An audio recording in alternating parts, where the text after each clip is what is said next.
And welcome to the local perspective. I'm Jerry Deshane with the League of Wisconsin Municipalities. The millennials are leaving. They are. We hear it all the time, right? They're getting in buses. They're going to California. They're disappearing. True or false? Well, the answer is it's false.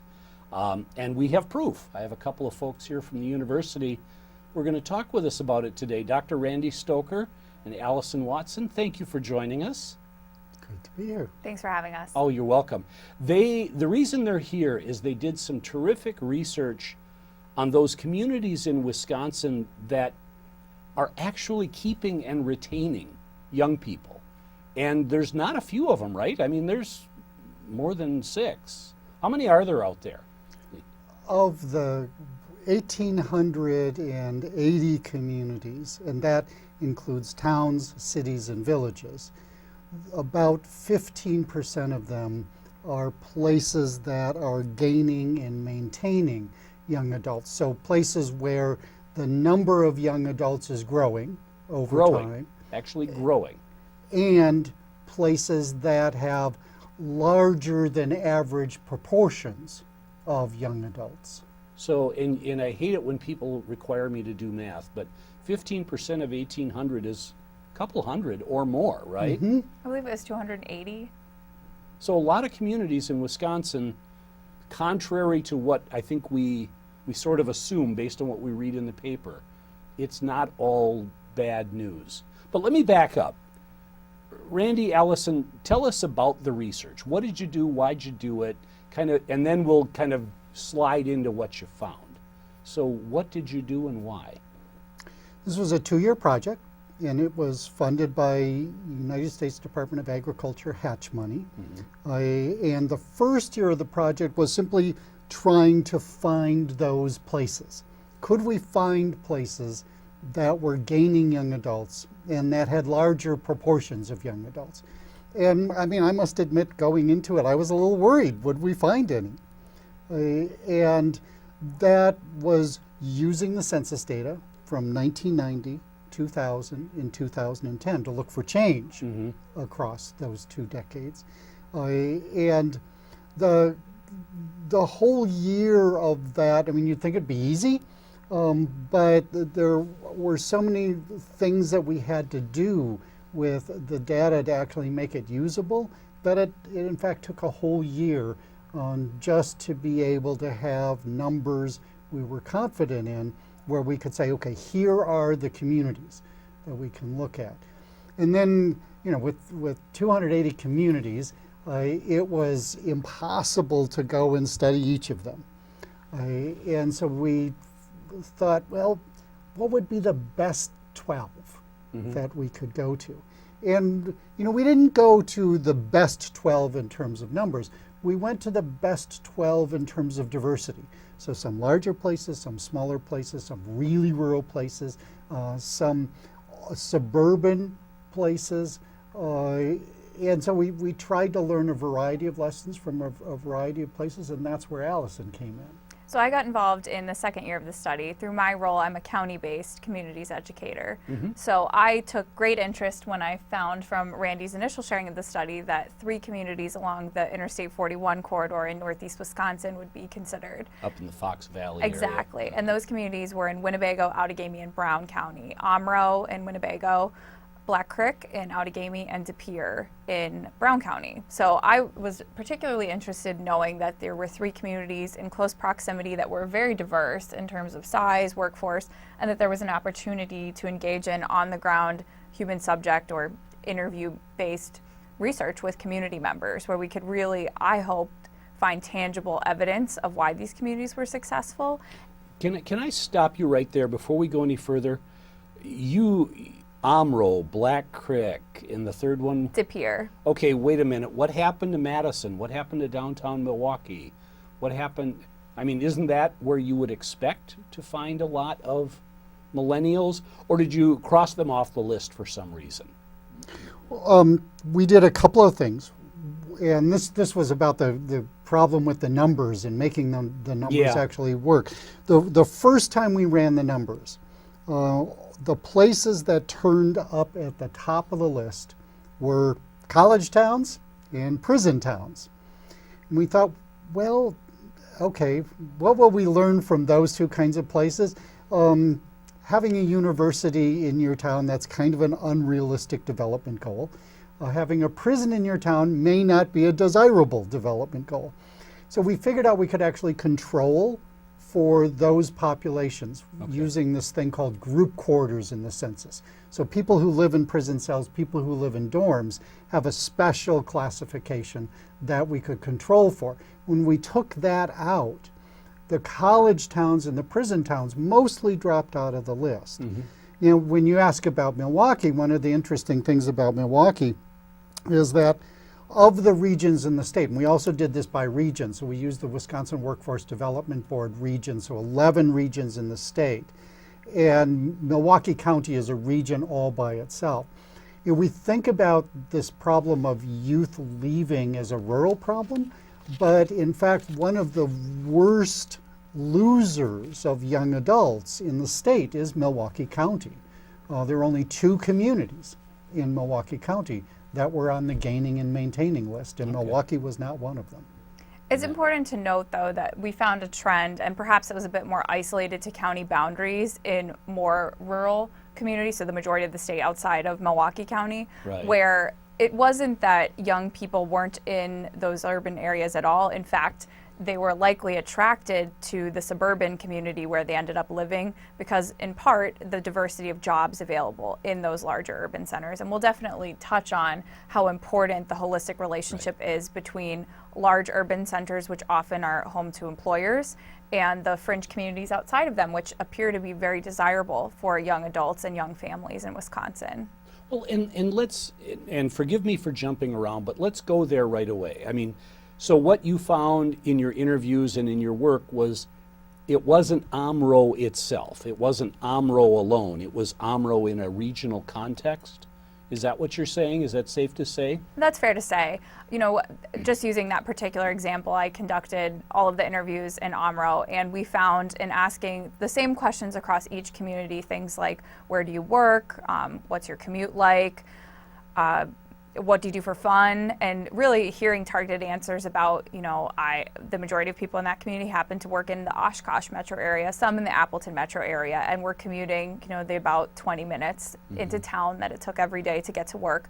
And sometimes noted that they went into the city for cultural entertainment. Maybe that was a show, maybe that was for a restaurant. The things that they took part in their own community tended to be either revolving around perhaps a bar culture. You know, softball is huge in that community. It's a great mechanism for social connectedness. Or we heard a lot about youth-centric community development, where people were engaged through their child scout troop or through their sports activities or perhaps even through their school activities. So we found that people aren't so parochial about staying exactly in the municipal boundaries of where they live and pay taxes. They really operate in an ecosystem of going into the larger city for their needs there and coming back to a smaller bedroom community where they live. Perhaps they enjoy things like we heard there, the quality and size of the schools, being able to offer affordable housing in a school district that was positive and had small class sizes. Okay. So, and again, forgive me for jumping around, but going back to your original research, the way you did this, after you did the data grind to find those 200 and some odd communities, then you sent Allyson and I presume a team of interviewers. How many different interviews did you conduct? So we had approximately a dozen interviews per, well, no, we had minimum of a dozen interviews per community, in some cases up to a couple dozen, which can seem like a small number. The way that we did it, though, is so there are 2 ways you can kind of do interviews. One way is to ask a person about themselves. So, you know, why do you live in this community? Because no one else would have me. Oh, you weren't asking me that directly. Yeah, but it could be an interesting answer. And so I will learn, if I ask you that question, is I will learn about you. We also asked people, why do you think young adults live here? What do you think young adults do here? And so what we got from each interview was not just information about that person, but about their friends, about their neighbors, about their coworkers. And so each of those interviews actually yielded a lot more information. And we're finding that that particular method, asking people not just about themselves, but also about others, is becoming really effective even in political polling. Not asking people who they voted for, but who they think will win and who they think everybody else is going to vote for. You tend to get answers that are more candid because it's not about you. Yeah. You know, you don't have as vested an interest to tell me what you think I want to hear if it's not about you. So you did these dozens and dozens of interviews, and Allyson, I know we've talked about this before. Some common themes started to bubble up. Is that what happened? Absolutely. Statewide, and some of these are not really surprising, we really found that in the age range we interviewed, which was 21 to 40, that a lot of the motivators for these individuals and their peer groups focused on their children. They were looking for communities that they perceived as safe, communities with great public school districts, looking for communities that had the type of recreational amenities that a family might utilize, whether that would be a really rich park system, a municipal pool, a trail system. So we were really looking for people, and we often heard the phrase, looking for places they could settle down and they felt that they could raise a family, but still proximate to the services, the shopping, cultural, and dining amenities that they desired, and of course, close to jobs that fit either their skill set or fit the wages that they hope to earn. Were they looking for communities where there were a lot of people in a similar age cohort with them? In other words, when they were cruising through town looking at houses, did they also have an assurance that they weren't going to be the only 29-year-old couple in that town? I don't know that we specifically heard people say that they sought out peers of their same age, but we did hear commentary, especially in Omro actually, where community members said that they wanted to feel a sense of closeness to their neighbors, and even mentioned that one of the things they really appreciated about living in that community was that they knew that their neighbors would also help keep an eye on their children, sort of an idea of if I don't have my eyes in the right place, that I know my neighbors are looking out for my kids as well, which may speak to fellow parents in the neighborhood. Okay. And one of the pieces that does come up in relation to your question was about young singles. And yeah, I agree that I don't think we really heard young adults in families worried so much about whether there were other young adults around them. But in many of these places, people said, you know, this probably isn't a great place to be single, because there aren't many people here who are single. And so maybe it becomes an assumption that if you live there, you likely are parents or you're at least married. Yep. yeah, Yep. You're settled down to some degree. yeah. And they really wanted things that required having other young adults, but interestingly, perhaps not too many. I mean, schools were just this really interesting thing. Schools were front and center, so important. And it wasn't that you necessarily had a great school system, but that you had a great school. In Brooklyn, for example, just has elementary school. But that elementary school is loved by the young adults there. And it's loved because it's a community space that feels small and feels personal, and feels like the teachers know everybody's names and you're always welcome to be there.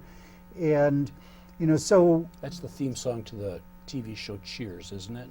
Where everybody knows your name. And Yes. You would bring up a bar for Wisconsin studying this. It was a Boston bar. I want to take just a quick second here to tell everybody you're watching The Local Perspective.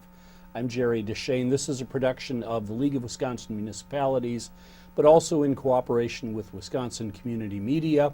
And this great facility with my favorite friend plant here is the Sun Prairie Media Center, and we thank those folks very much for their help. I'm talking with Dr. Randy Stoecker and Allyson Watson Randy is with the University of Wisconsin. Allyson is with University of Wisconsin Extension, about some terrific research about the young adults that are staying in Wisconsin. And there are places. There are places why they're staying, where they're staying. It, by the way, is in the May magazine of the municipality. And you will know the May magazine because there is a bunch of clowns on the cover. Look, now I've got clown phobia, so I don't want to look too carefully, but you can do that. Look at that issue, and there's an article, and it also has the link to the research itself. So now I want to ask you, okay, this is what you found. What surprised you? After you dug into all these numbers, and you did all these interviews, came to all these sort of aha conclusions that it wasn't all that aha. What surprised you? One thing that really surprised me, having worked one-on-one with communities that have really grappled with this identity issue in recent years of how do we stay relevant, how do we attract residents, how do we attract businesses, was that young people were not really demanding at all shopping amenities, but were very keen on having a variety of food amenities. And what I mean by that is, we asked questions directly related to what does the food scene look like, sort of shopping do you have in this community, does it meet your needs? And we found that largely in part due to the prevalence of big box stores in major urban areas and due to e-commerce trends, that shopping did not seem to be a top priority for young people. They were more than happy to live in a smaller community that perhaps had a mom and pop owned grocery store for when they were in a pinch or when they needed their staples. But if they needed more specialized products, they were likely to seek those out with a special designated trip to perhaps something in the metro area or to order it online. We did not see that trend with food, though. And in many of these communities, if you've ever been in a rural, small town Wisconsin setting, you're not likely to have a really gourmet variety of different types of eateries. You probably have your staples, some chain restaurants, and maybe a family restaurant or sports bars, which are a very important part of, I would say, social connectivity in small places. It's a place where people get together and where everyone knows your name. But we found that despite the smaller populations in these places that people tended to live, they still wanted to know that they had access to perhaps more urban type dining. And when I describe that, I mean fast casual, but perhaps a little bit more health focused or focused on local ingredients, as well as a desire for more ethnic dining, which can sometimes be hard to develop in a small community, particularly if it's a bedroom community that doesn't really have a daytime population to speak of. Okay. But that's, I think, from a small town, downtown development, that's probably something that local communities need to think about, is what does your restaurant scene, if you will, look like? And is that something you can encourage? And more large scale than that, I would also point to municipalities to look to perhaps sales tax funding mechanisms at the county level, where if they know that likely those dollars are not being spent perhaps in their own big box stores within their own municipal limits, are there ways to leverage community economic development funds through a county-based sales tax that's then redistributed? Okay. So that's just another perspective that I took away, was if you can't or are not going to successfully be able to attract shops to your own community, are there larger regional ways that you can recoup some of those dollars spent back to invest in your own community? Which kind of goes back again to this notion of Omro is not an island. It's Omro in Winnebago County. It's exactly. You as part of a region. We saw that even more prevalent, I would say, in DePere, where it's only 5 miles from Green Bay versus 10. Mm-hmm. It's fairly ubiquitous that you're going across municipal boundaries to get to work, that you may have spouses that work in one county and another works in the other, with that 41 interstate access, which all of these communities shared in some respect. It is really important to recognize that the large cities, while they may not be perhaps quite the magnet for young people that we're seeing these suburban communities being, that they are in fact providing valuable shopping and cultural resources, as well as likely employment for young people. And the cities and towns and villages really depend on one another in an ecosystem. And that's something, we talked about this a little before the show, Randy. A lot of the people who watch this show are municipal officials. And city officials know where their boundaries are, right? I know what my city needs. One of the things you said was that you have to think in that ecosystem. You have to think, I say regionally. Expand on that a little bit more. What's the importance of that, in the context of keeping these young adults? What should cities and villages be doing more of together? Well, it is interesting that, young adults seem to want two things. They want both worlds. They want an urban world and they want a rural small town world. And so the rural small town world is one that isn't congested, that's quiet, that has a sense of safety, that has a sense of friendliness and neighborliness, and they want nice dining. They want to be able to go to the ball game. They want to have a professional job that requires a kind of critical mass of population. And those things require more urban areas. And so there's this kind of interesting symbiosis if we think about, well, what does development look like? It looks like not growing a small town into a big town, but keeping a small town, and then making sure that you take care of that city nearby as well, because that city is part of the reason that that small town is there. And I don't think we've really thought much about that in Wisconsin. And when we looked at our map of the places that are gaining and maintaining, when you go up north, those places become fewer and fewer. And one of the realities of being up north is there are no cities up north. Once you pass Wausau, population density declines a lot. And all of the dots that we put on the state map of those places gaining and maintaining, there's almost none up there. And then when you look at the map of the dots below, whichever dividing line you use for up north in Wisconsin, you'll see that those dots are closer to cities and closer to freeways, and the spaces in between also have fewer dots. So part of your message is, hey, Omro, don't be beating up on Oshkosh, because if it weren't for Oshkosh, you wouldn't be Omro.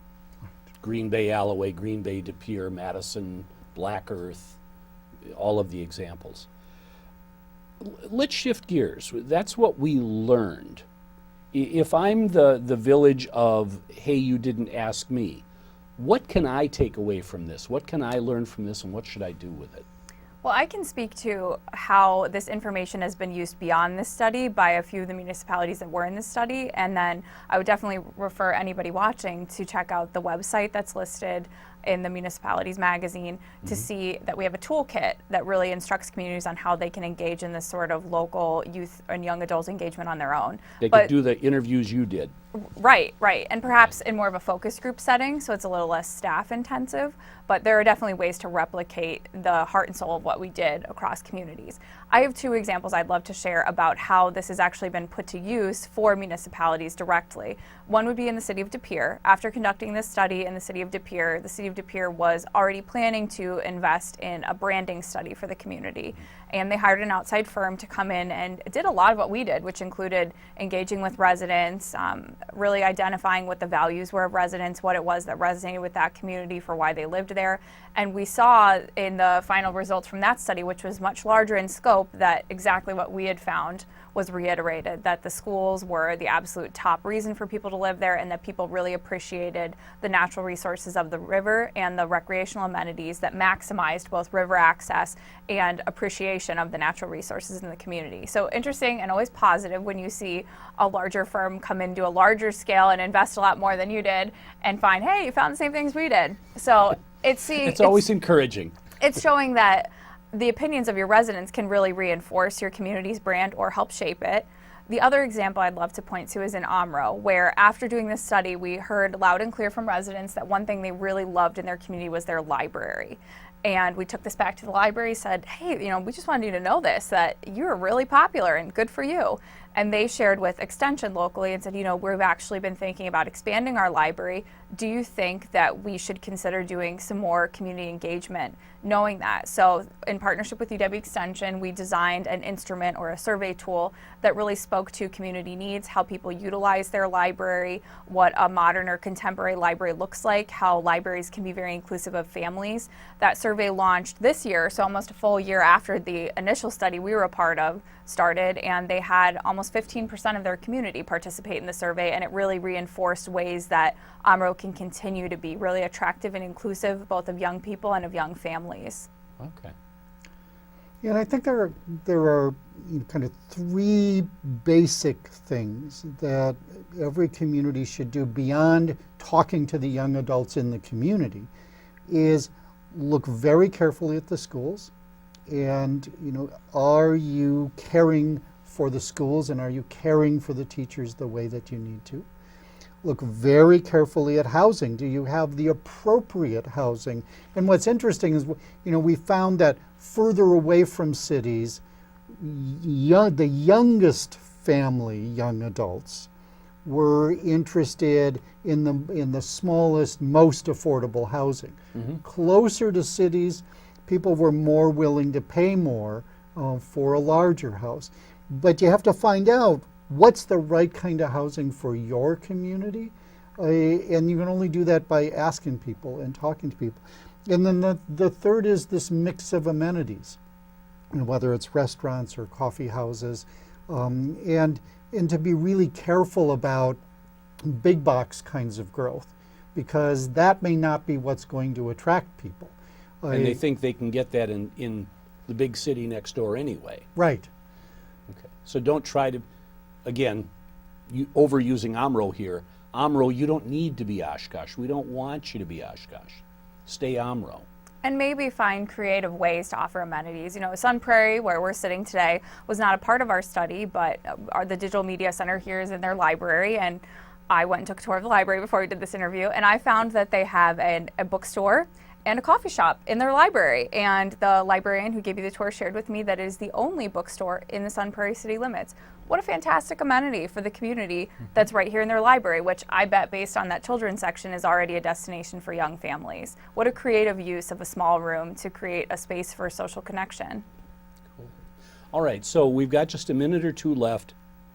What's next? Where are you going next? What's the next question that needs to be asked?